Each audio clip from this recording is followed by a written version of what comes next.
He had compassion on his people and on his temple, his dwelling place. He said persistently to them, the God of mercy and compassion. He repeatedly gives us warnings. And what's the most amazing thing about the warnings, and the most amazing thing about what's going on here is, earlier in 2 Chronicles, go ahead and flip there for me, Ashley, if you would, please. Earlier in 2 Chronicles, he tells them, no, go back, no, forward to the next one after that one. There we go. Earlier in 2 Chronicles, he actually tells them how they get right with him, how they turn back to him. Same book, chapters beforehand. What does he tell his people? He says in 2 Chronicles 7:14, if my people who are called by my name humble themselves. Oh, well, that ties right in, doesn't it? If they humble themselves and pray and seek my face and turn from their wicked ways, then I will hear from heaven and I will forgive their sin and heal their land. The Old Testament God. The God who wipes people out, right? He's telling them exactly how he wants to restore them, how he wants to heal them, how he wants to make them right before him again, and what's required of them. Back up. And what we see here is an attitude of people that says, okay, I know it's going to hurt if I don't listen. God's telling me how I can fix things and make them right. And yet they still go, that's not for me.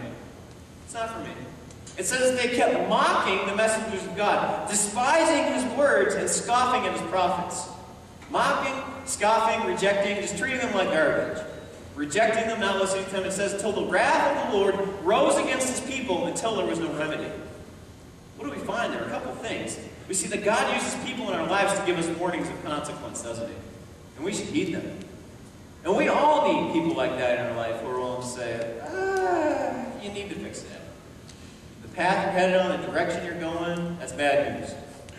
And really, we should love other people enough to say to them, you know, what I'm seeing here, it could hurt. It could be bad. If you keep going the direction you're going, there are going to be consequences. And lovingly saying that, not harping or nagging or beating people up, or, you know, slamming them in the head with the good book, but lovingly saying, you know, this is what God says. I just want to encourage you. I love you enough to come to you and tell you that if you don't do something about it, it's going to be bad. You know, I love you. I'll be here for you. I'll pray for you. But you need to make some tough choices about whatever it is that's going on in your life. And God sent people to his people to tell them that. And they mocked, ridiculed, scoffed, rejected. They said, I'm not worried about it. I got it. I can handle this. I can handle this. I don't need anything like that. So they were warned. What we see in this is that God will not give us warnings about our consequences, about the consequences we'll experience forever, does he? Doesn't give us warnings forever. Yeah, he repeatedly does it, as we see here, because he loves us, he has compassion on us. But there's a time when God goes, okay, if they really want to live with the consequences of their actions, so be it. And what does it say there? Verse 16, it says, until the wrath of the Lord rose against his people, until there was no remedy. Remedy is a key word. And he says, until there was no going back. There was a point at which God said, okay, now you're going to have to live with the consequences of your actions. Even if you're a believer, even if you're a born-again, redeemed child of God, if you're struggling in particular, if you're dealing with sin in your life that you don't want to take care of and make right, God will still say, okay, here are the consequences for your actions. You have to live with them. You've made the choice not to deal with it, not to make things right. I've warned you time and again not to mess with that. You haven't listened. And that's what we see with his people. When they're led into bondage and slavery to the Babylonians, God gave them chance after chance after chance after chance after chance. And he finally said, I'm going to bring in this nation to lead them away, and they're going to have to live with that for some time until I bring them home again. There are many times in life, though, when we are warned about things, not to do things. I found this fantastic.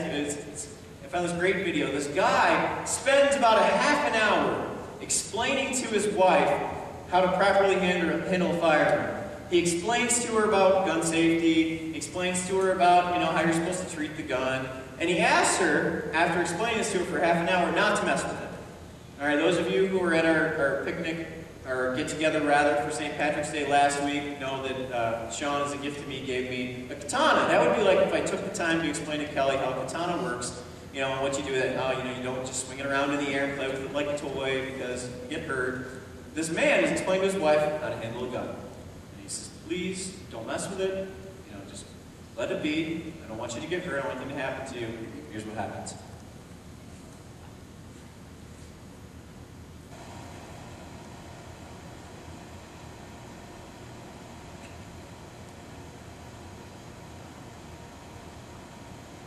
He actually has firecrackers in his hand, by the way.